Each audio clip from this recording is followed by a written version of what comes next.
Welcome to the Vault Unlocked by Fan and Shell. It's Laura here for your solo episode of the week where I've got a few things to chat about actually. So, you're listening to this on Monday. Last weekend, I went to Edinburgh for my auntie surprise 60th. Holly and I, both founders of the Financial app, but we are sisters and we have a really close relationship with our mum and our aunt. There's 2 years between them two, there's 2 years between us two, kind of we come as a four. A couple of years ago, we went to Paris for my mum's 60th. And this last weekend, we went to Edinburgh for Auntie Ruth's 60th. I feel like I need to call her Auntie Ruth because she's all your aunties, because we talk about her a lot, and you may have heard her out before. She's the absolute winner that's killing it with her pension and leaning into investing, post 55, and obviously she's now just turned 60. We're so proud of her, and we just had the best time. So she's all your Auntie Ruth. So let's say happy birthday, Auntie Ruth, from all your financial girlies and guys. And we definitely have been saving for this for over a year. We have had an Auntie Ruth's birthday sinking fund. And so we have been putting little bits of money aside and paying, the bit of the accommodation when it was ready and train tickets. Although, truth be told, I only found out it was Edinburgh about a few weeks ago because they thought I would tell her, which I would, but not intentionally. I just can't really keep a secret that well. And so I would definitely be saying something like, oh, when we go to Edinburgh, or, say something to the kids and the kids would tell her. So they didn't tell me, but then Holly accidentally told me. She said, oh, we can do that in Edinburgh. And I was like, I'm not going to Edinburgh. And I hadn't even remembered that we were going on this trip. So all that to say, we spent the year saving up, and it really meant for a guilt-free trip. We really didn't spend that much. I mean, as a four, we don't really drink that much. And we kind of did things like we did brunch a couple of days. So we didn't do breakfast and we didn't do lunch. We had the brunch, that was the one meal. And then we'd have like another meal at night. And I think that worked out. We didn't go shopping, but we went into a couple of shops. And so Auntie Ruth went into a jewellery shop round the corner from where we'd had breakfast. We had a gorgeous breakfast at the Edinburgh Larder, which I can really recommend. It was so nice, just off the Royal Mile. And then we went to this beautiful little shop, and she loves rings and keeps them on. Like, she picks a ring, it's a ride or die. Like, she's got some, we were counting that some are 20 years old. So she had some money saved up, and she bought a guilt-free birthday purchase. And it's funny because the other rings on her hands were like, she's not bought them from Manchester or somewhere round the corner from us. She's travelled. Like, one was from, I think, Spain, and another one might have been Portugal. So yeah, so she's collecting her memories on her fingers, and that was amazing. And then we also went into Harvey Nichols for a glass of champagne and happened to look at some of the handbags. The Coach display was amazing, actually, absolutely killing it. Load of reductions, which is helpful. And she's in the market for a new bag. She's got a Mulberry Anthony, which, for those people that don't know, it's a cross the body tan bag, absolute banker. It's 10, 15 years old. So she's probably thinking, oh, I'm ready for a bit of an upgrade. And it's a funny experience. I spotted this little Coach bag, which I did an Instagram post on. This is a God's honest truth. I got this little bag, and it's like Chanel-esque in its quilting, but it was just pocket size, and I feel like I could put like my lip gloss and my car keys and my phone, and that's all I'd need in it. I happen to have white jeans, white t-shirt, or white jeans, white vest, and a baby pink blazer. So this candy pink little handbag just looks so cute. I wear a lot of black, so I was like, oh, it'd look really good with black. I could wear it around the village. I could wear it going out. I could wear it just going for a walk. Spiraling.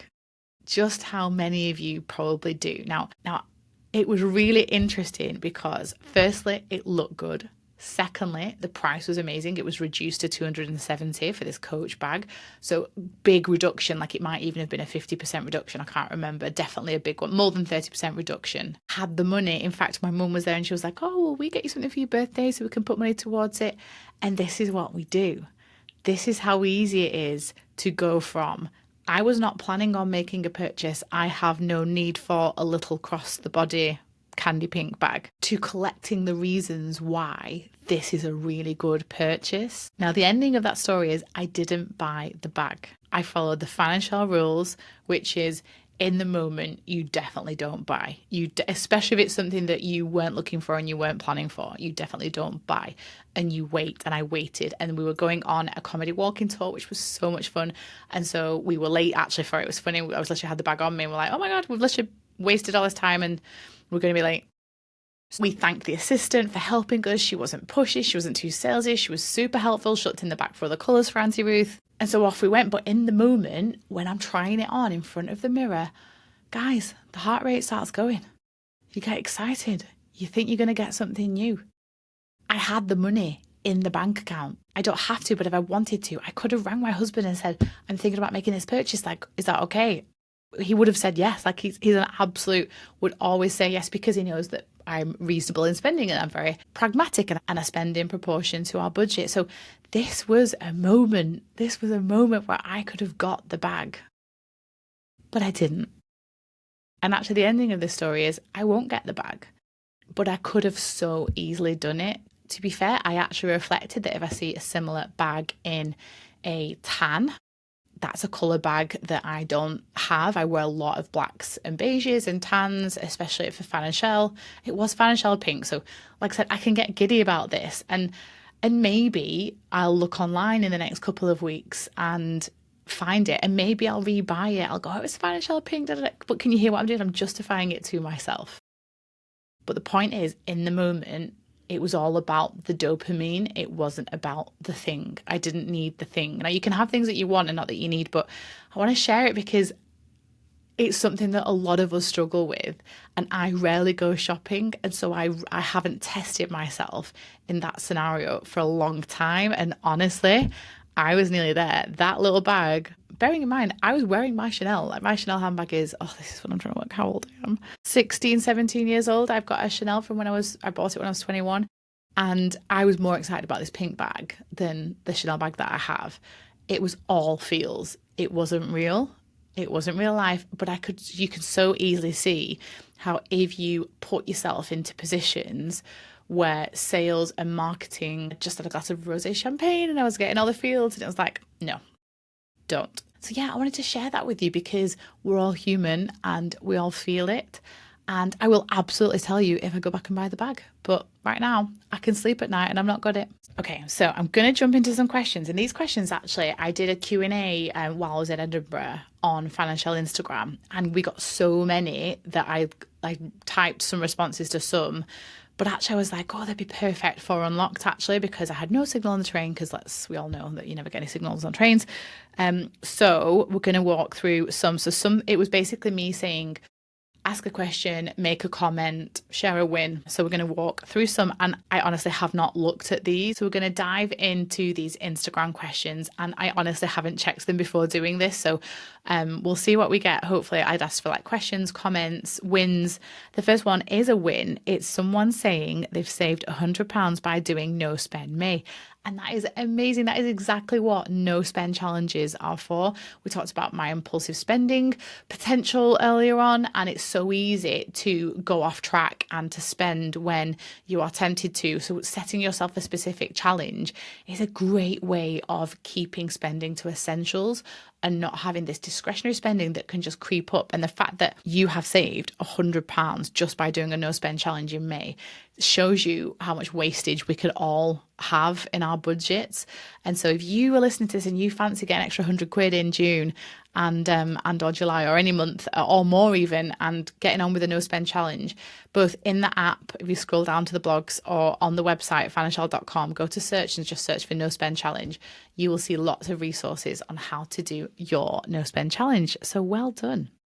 Okay, the next one is how to prep for maternity pay whilst paying off debt. Yes, so obviously in the playbook, we have a flow that you would tend to follow generally. So you would build up a mini emergency fund of at least 1 month's expenses, and then you would move on to your debts. You would pick the debt snowball or the debt avalanche, and you would pay the one that you chose first. If you did debt snowball, you would be choosing the smallest debt, and if it's debt avalanche, you would start with the highest interest, and you'd go all in on that one debt, go until you finished, and then you go on to the next one and the next one, and then when you're debt free, you then build up a bigger emergency fund of between 3 to 6 months expenses is the more common amount, but people have lots of different amounts based on whether they're a single homeowner or whether they have a unstable job or fluctuating income and stuff. So that's the flow that you go through. And When it comes to things like maternity, this is either that you are expecting and that you know when maternity is going to start, or many of you guys that we chat to are planning it at some point. It's something that you hope to be in your future and you just want to be aware of financially preparing for it. And it's hard because one of the best things that you can do when you are on a lower income and when you're on maternity leave is not have consumer debt, because having those payments going out is so frustrating. But at the same time, you also need to make sure that you have the right levels of emergency savings. Maternity pay is notoriously poor. Not everyone gets full pay at all, or for a short period of time. And so really it's entirely up to you. What a lot of people do is they do want to pile up the cash. There's something about waiting for that new arrival and that big change at home and that big change in lifestyle, that having money in your back pocket, should you need it, makes you feel better. And so much of what we talk about is how you feel. It's not just about the numbers. And you might pay all your minimums on your debt, but build up and build up and build up this big pot of cash. And then once baby's here, once you're on mat leave, you can decide whether actually you overpay debt with that lump sum or a big chunk of it. But at least you had that, emergency money should you need it. Now, when you're prepping for maternity, there's two elements that you have to prep for. One element is that you are likely to need stuff, to need things. This baby is going to need somewhere to sleep, and it's going to need a pram, and it's going to need a car seat, it's going to need some clothes, and it will need things. And so it's really handy to make a list of all the things that you think baby will need and put a figure on that. Now, as with everything, you can go uber bougie and ridiculous and super expensive, or you can do regifting and Facebook Marketplace, and choose the things that you are bougie with and choose the things that you're completely happy with paying, accepting something for free or paying something quite cheap. But you need to pick that figure. And if we're going to buy those things, we need to save up for them. There's no point overpaying debt and then getting to when baby's about to arrive and you're starting to buy things and you're having to put it on credit. This is like a sinking fund. So you need a mat leave sinking fund for things that you will need.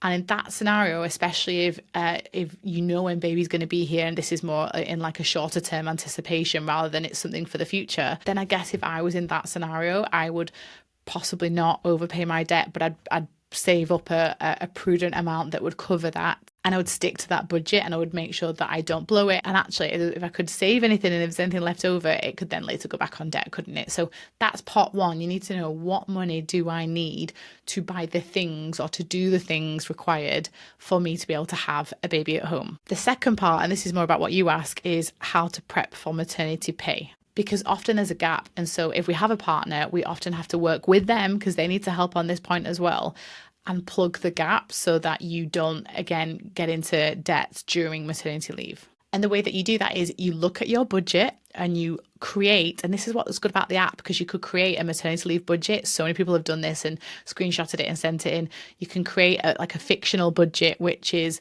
let's pretend it's going to be the month of October and that's going to be your first month on maternity pay. You might have some reduced costs because you might not have to commute into town. You might not think you're going to put as much into travel and things like that. So you do a budget with your planned expenses during maternity leave, but you also need to then look at the maternity pay situation. And this will change depending on the package that you get. If you get, for example, 6 months full pay, then for 6 months, it's the budget that you've always used. And then if it stops or if it tapers off, then you need to make sure that you do the budgets for those months that it's lower and there's going to be a deficit. What that means is you're not going to have enough income coming in to cover your expenses. And this can help inform what pot of cash you need to essentially supplement your income. Now, for many people, from 6-7 weeks, you go on to statutory maternity pay in the UK, equivalent in your country if you get it, and it will be tiny. So there will be a big deficit. So you need to do a budget, a hypothetical budget for that first deficit month where you are, for example, on statutory maternity pay, but your expenses might be a bit reduced, but not by much, and you're going to have a deficit. So let's pretend you are, say, £500 deficit. So you're minus 500 at the end. If that's going to be the case for, let's say, 6 months, you need to find £3,000 have it in a savings account, and you need to pay yourself $500 a month like it's a little part-time job. I mean, it's more than a part-time job. It is a lot more of an intense job, but that's how this works. So the two pots of money are, what will I need to buy for maternity? And that obviously can be as low as you can make it, depending on how aggressive you can be in how you choose to buy things. But the other one is your pay deficit. So coming up with a pot of money that helps to supplement the household income for when you are not on your full-time wage or your bigger wage. And lastly, it's really important to us that people do this. Prepping for maternity also involves thinking about pensions. So in a nutshell, what happens is, even though your employer will continue to put your pension contributions into your pension, you don't at the same rate because you're being paid less. And so it's really important to have a quick look at what that gap is in pension contributions whilst you're off looking after the baby, and have a chat with your partner if you have one to see, this is a bill. Like, can we make sure that we continue to proactively invest in either a self-invested personal pension or in a work one if I speak to HR, but don't lose out during that time on really important contributions, of which you get the government tax kind of contribution, and then you'll get the growth hopefully in the portfolio. But yeah, that's maternity. Someone else says, just paid off my last consumer debt. So proud. That moment where you do it is just game changing, and you just feel like you can take on the world. So well done for doing that. I can't wait to see your progress now. What you're going to do is you're going to jump straight over to the bigger emergency fund, pick that figure, set that goal in the app, put a pretty picture on it, set a deadline and a date, and go hell for leather. I mean, I don't know the size of the emergency fund that you want and the size of excess that you have, but imagine if by the end of the year you can say that you are 100% consumer debt free and you have a big, fat, juicy emergency fund. So let's go. Keep us updated. Let us know how you get on. Someone's put, you're in Edinburgh. I work on that street as a financial advisor. Oh my gosh. Now I need to go back on the pictures and see which street it was. I did walk past what looked like a really cute financial advisor office, actually. The buildings there are so beautiful. Where we stayed was amazing. This Airbnb on Stafford Street was where we stayed, and there's some cute little like coffee shops and stuff around there. Really pedestrianised. I felt like it just was really quiet, and these streets were empty. I went for an amazing run, actually. I went for a run to Arthur's Seat and walked up it like me and all the other Gen Zs that were pretending we were on the film one day. It was more fun going up it than it was going down. Jesus, I was really hurt. I've got a little bit of a sore toe and it really wasn't very pleasant, but the view was pleasant. It was amazing. So thank you for, listen, the other thing we thought in Edinburgh is everyone was so welcoming. Every single member of staff fussed over Auntie Ruth for her birthday. Nothing was too much for anyone. There's usually one dick, like there usually is. There wasn't. So I'm going to message you now and be like, where do you work? And is this one I saw? I think it was a couple of doors down from a window with a cat in it. Oh, never mind. Someone else says, got my new rate today for the September remortgage, and it wasn't as bad as I'd been worried about. So many people have been worried about the change of interest rates, especially people that were on like 5-year deals with the 1% in it. And that really was the outlier. That's not something in the UK that we're going to see. God, if we see ever again, I mean, never say never, but for a long time. And so lots of people have been panicking about flipping on to the new rates. I've seen so many of you aggressively overpaying your mortgage and trying to reduce that capital amount down, which is great, because what that means is when you get your new mortgage, obviously the amount that you're borrowing or reborrowing is a lot lower, and so the interest that you pay and the monthly payments that you are potentially making are lower as well. And keep an eye on it, especially if you're sticking with the same company, the same bank. If the rates continue to come down, or if the Bank of England rate comes down again, or if commercially interest rates are just coming down, then you may be able to re-lock in a lower rate. So don't sleep on this, keep on it, and you never know. Oh, actually, so this is why I should read ahead, but someone else has said, how much money should I save for mat leave? I get 13 weeks full pay, 13 weeks half pay, 13 weeks statutory, and 13 weeks nothing. That's such a great question. And so I definitely answered it in the last one, but just to summarise and be specific for you, 13-week full pay, you are business as usual. In fact, you might even have a bigger excess because there may be some costs that you don't have because you're not going to work. 13 weeks half, so there's going to be a deficit. So create these little budgets in your app, say, like do a half budget and see what the deficit is. And then you do the same with a statutory, and then with nothing, there's obviously no income coming in. And so what you need to work out and total up is what pile of cash do you and your household need to build up to be able to afford maternity leave. So let us know how you get on with that. I think we need to do a bit more in detail on this because I think it's really helpful for people. Okay, another one says, I plan to clear a 7k debt with overpayments, but would you save beyond emergency first? So the flow that we do things in is we build a mini emergency fund of at least 1 month's expenses. It can be more if you prefer more. I really wouldn't recommend less, at least 1 month's expenses. And that gives you that powerful money in your back pocket for when, not if, something comes up. It can help you if you've got your budget wrong. It can help you if an emergency comes up, and usually you would use credit. Well, you don't need to because you can rely on that money. So we would definitely focus on doing that. Then lots of people in our community have found so many wins by focusing on overpaying one debt at a time.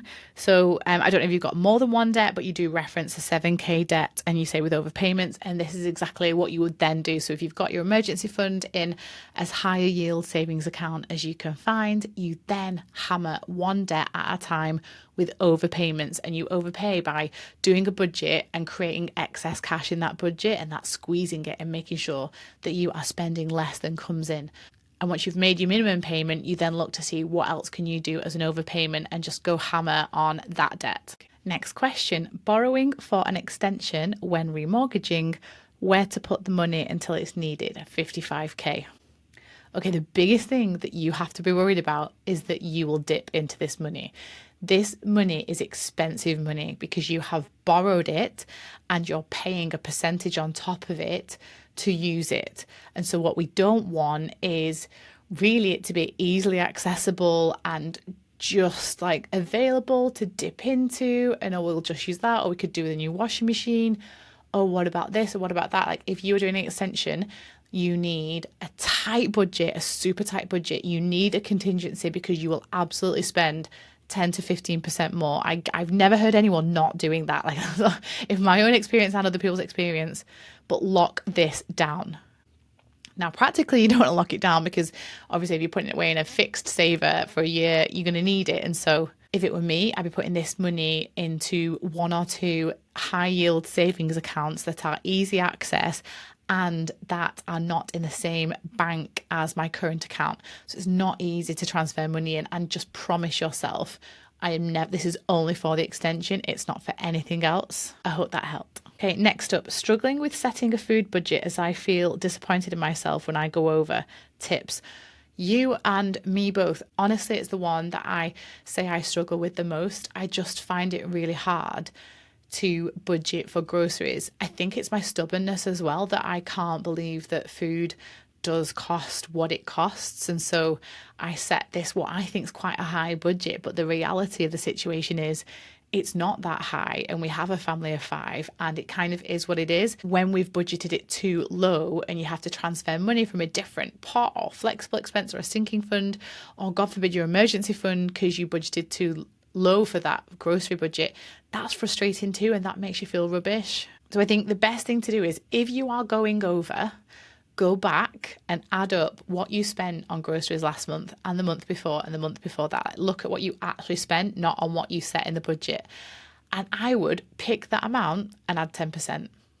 Give yourself more room and just try it out, because it might be that you're trying to force a budget in that's just too narrow. At the very least, give yourself what you have been spending, if not uplift it a little bit, and take the hit on either a different category or on your excess or on savings, or whatever you're doing. You might have to slow down that progress to get an accurate food and grocery budget. Once you have that space and it's not too tight, I still would set yourself a little bit of a target for making sure you optimize that spending. So can you do meal planning? Can you do online orders if it means you're not tempted to go over? Can you plan batch cooking so that you're getting a more cost-effective way of managing the food budget? Anything you can do to stop these amounts creeping up and suddenly, you're halfway through the month and the food budget's gone. You're not alone on this. And I do want us to do a lot more content and stuff helping people on optimizing that food budget. But ultimately, my view is you need to up the budget and give yourself a bit of grace. Someone said, listening to your pod puts me in a saving frame of mind. If I don't wanna, It's a bad sign. I know that means if you don't want to listen to it, it's a bad sign. Listen, I'm here to be your financial Jiminy Cricket on your shoulder. And listen, it's not all super responsible. It can be fun as well. I'll not always be the boring one. I will allow you to have fun and try and steer you. But yeah, I know what you mean. If you're not up for it, you're not up for it. Someone said, long-time Insta follower, recent app user and pod listener, love you girls, you're changing lives. Thank you so much for that feedback. We really, really appreciate it. And thank you for following us for so long on Instagram. It's really weird on Instagram seeing these pop-ups now saying like 3 years ago, 4 years ago, and I still see Fran and Shell as a little baby, a little group of people just trying to do better with their money, not, getting older and older. But the thing is, as time goes on and as the wins get bigger, because people have been doing this longer, like I'm really excited to start sharing the stories of OGs that started off in debt and started off with no savings and have, graduated through the stages, through the playbook, and they've gone through survive and they've gone through build and they've bought property on their own sometimes, and they are willing to grow. And it's our job to get you all to grow. So thank you for that message, and make sure you keep us updated on what you're up to. Another one says, would you include student loan in net worth? Feeling disheartened at the amount. Student loans is just an absolute beast of an issue. It's an issue because a lot of people have an awful lot of debt that, especially given, inflation and how the interest rates are calculated, are just going up and up and up. And for many, it's going up at a rate that it was never envisaged. In fact, a lot of people don't realize that student loan debt starts accruing interest from the very first payment you receive. And so people come out of uni and they've already been accruing interest for 3 years. And so it's really sad because I feel like a lot of people feel like they were really missold what it involved and kind of making it feel like not a big deal. Now, listen, I love the access to education. I love the fact that you can borrow to invest in your education. But the fact of the matter is a lot of people are never going to pay off these loans. And so we end up in a situation like you've said, which is, should I count this towards my personal net worth?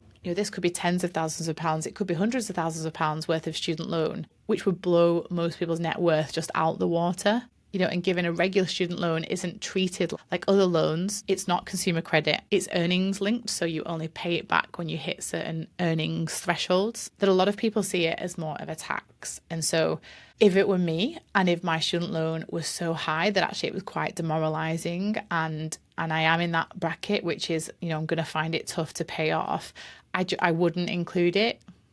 You don't need that negativity and that regular reminder other than, you're possibly dealing with it coming out your salary every month. And so many people, when it's a big one, prefer not to include it in the net worth, and they just focus on consumer debt and they focus on savings and they focus on property and investments, and the student loan is just more like a tax.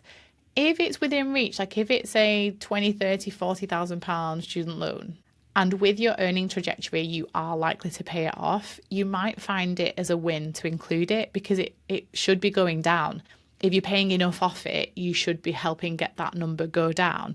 And that's a big win. Every time you do your net worth, once a month, you're going to get that positive feeling that I've earned that money and I've helped to pay that down. And I would say, especially when you get to the point where if you choose to overpay it or if you choose to build up savings and then one day pay it off and you get all your income back finally, once you paid it off, the next payday, you're going to feel like you've had this huge pay rise because so much money isn't going to student loan. You're going to feel amazing. So I would take a view on it depending on the size, how likely you are to pay it off, how soon you are to pay it off, and take a view. Knowing that if you do add it in later, you're going to suddenly massively impact your net worth. And so just knowing that at that point will be helpful as well. Someone's put, no question, just hope you enjoyed Edinburgh, and they've done a castle emoji.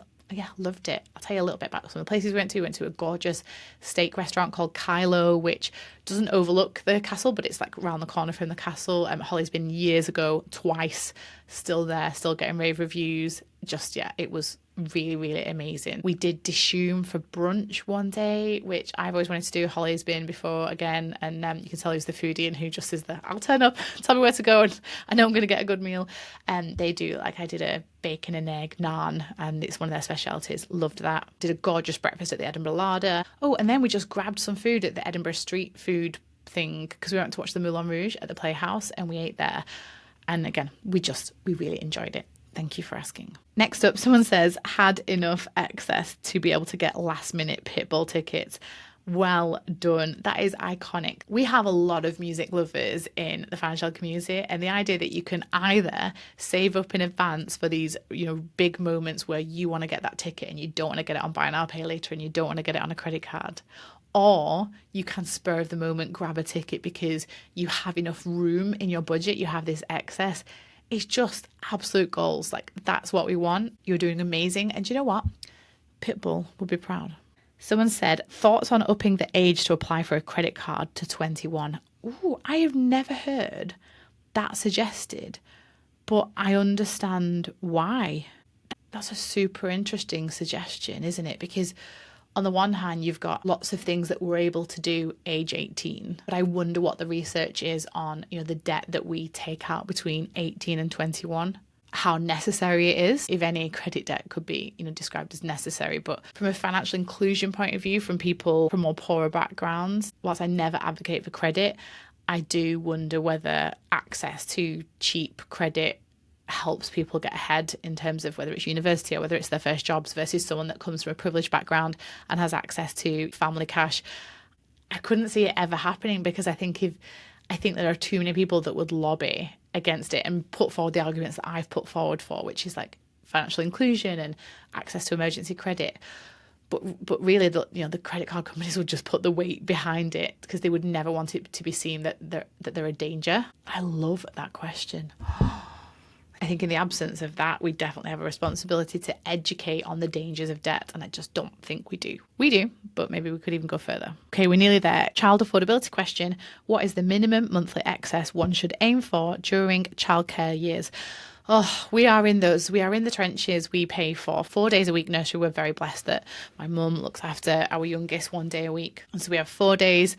Also have wraparound care for the middle one, for after school clubs. And so, yeah, we are there. We are paying a mortgage and more out on childcare. And so it's definitely tough.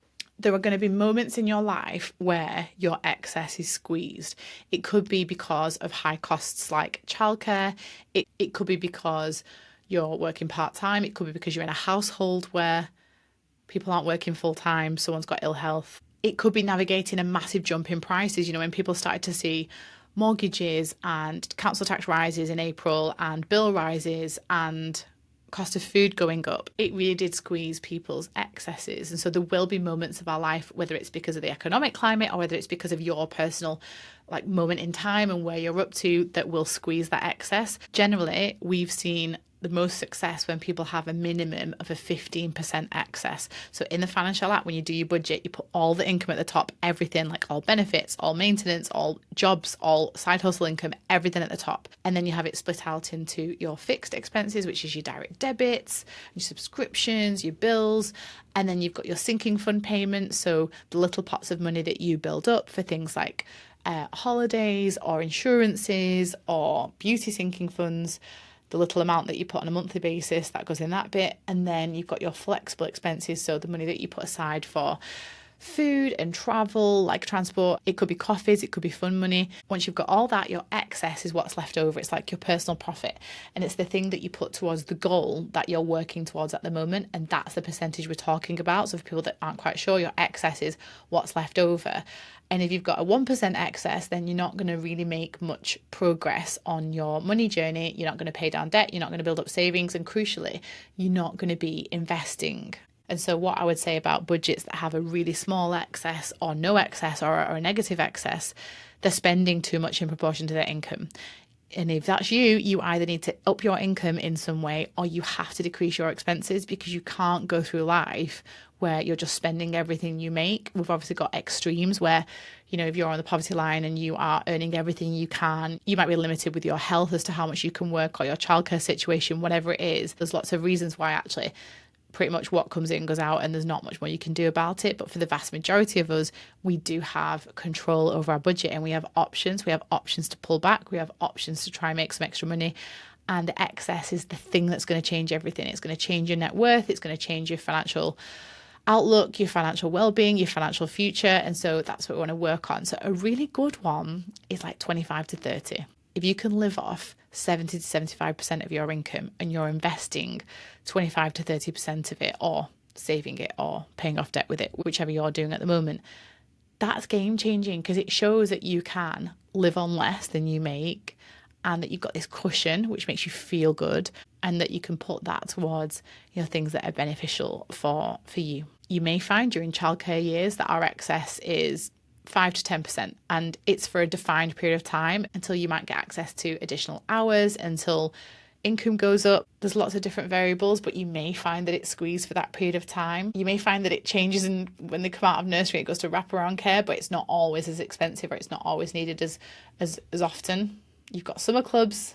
These kids cost us money, don't they? But yeah, still making sure you've got an excess is super important.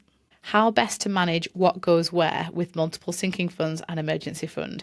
The answer to this lies in pots. So when you have a bank account that has pots functionality, so Starling, Monzo, Revolut, Chase, lots more of them have them, you can divide up your sinking funds, your emergency fund, if you can get a good rate on the pot as well, and also your flexible expenses into pots. And it's just game changing so that you don't mix it all up, so that you don't get stressed. If you don't want to, and not everyone wants to open a bank account with those banks, and not everyone wants to divide it all up, we have a sinking funds tracker in the app, and you can put all the money together, for example, in a savings account, and you can track the total in the savings account, but in the app you can break it down by different sinking funds, and it helps you to work out how much per month you need to save for each thing, and it'll help break down, if there's £5,000 in a savings account that's all your emergency fund and all your sinking funds, you'll be able to break it down and say, okay, 3,000 of it is emergency fund, 500 of it is Christmas, 200 is car insurance. So have a little look there. Last quick one that we got was stocks and shares ISA or lifetime ISA. It's a little bit of a trick question because a regular ISA is just an individual savings account, it's called. And you can have a stocks and shares individual savings account, and you can have a cash individual savings account. And so the cash ISA is regular savings account with an interest rate on it that may be fixed or maybe go up and down.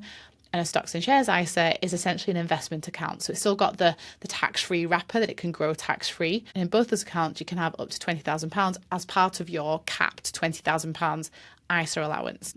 Now, a lifetime ISA, you can contribute up to £4,000 per year, and the government will top up by 25%, meaning that you can max out at £5,000. Now, you can have a lifetime ISA that's a cash ISA or a stocks and shares ISA. And so that's kind of the difference between the two. A lifetime ISA is specifically to be used either for the purchase of your first home as a first-time buyer, up to a house value of a maximum of 450,000, which has not gone up since, I think, 2017. I think it's been quite a long time. So that's one place it can be used, or it can be withdrawn, or it could be used as a bit of a retirement saver, and you can access it at 60. There's a few more nuances, but that's the lifetime ISA and the regular ISA. And both of them can either be a stocks and shares ISA or a cash ISA. So basically, when choosing which one you want, the lifetime ISA has the 25% top up from the government, but it's locked away. So you need to have a think about what are you saving for. And if this is your emergency fund, you jump over into the stocks and shares ISA. Even a cash ISA, you have to really think about the fact that when you invest in an investment ISA, like a stocks and shares ISA, your capital's at risk, the amount can go up and down. We hope over time that the net impact of it is that it grows. But you have to think about what your objective is when you want access to this money, how stable you need it to be in terms of like the amount in it, and then take it from there. But great question, and let us know what you do. Okay, we'll leave it there. We answered a lot of questions then, conscious that I might have talked really quickly or spoken really quickly because I wanted to run through them all and kind of close the chapter on Edinburgh and on the Q&A. So I hope it was helpful. Please do leave a review for the vault. It really helps spread the word about the podcast and get it in front of more people. Obviously, we'd love you to leave a review. In fact, on the next one, I'll probably read some reviews out. So get in there, share your story a little bit, leave us a review in the App Store or on Spotify. And if you have any dilemmas, feel free to email them into thevault@financial.com, and either I'll pick it up on here or I'll chat about it with the girls when we sit on the sofa on Thursdays. So have a great rest of the day, and you'll hear from me soon. Just a disclaimer, The Vault Unlocked is a light-hearted chat around life and money. We're not giving financial advice. Bye-bye.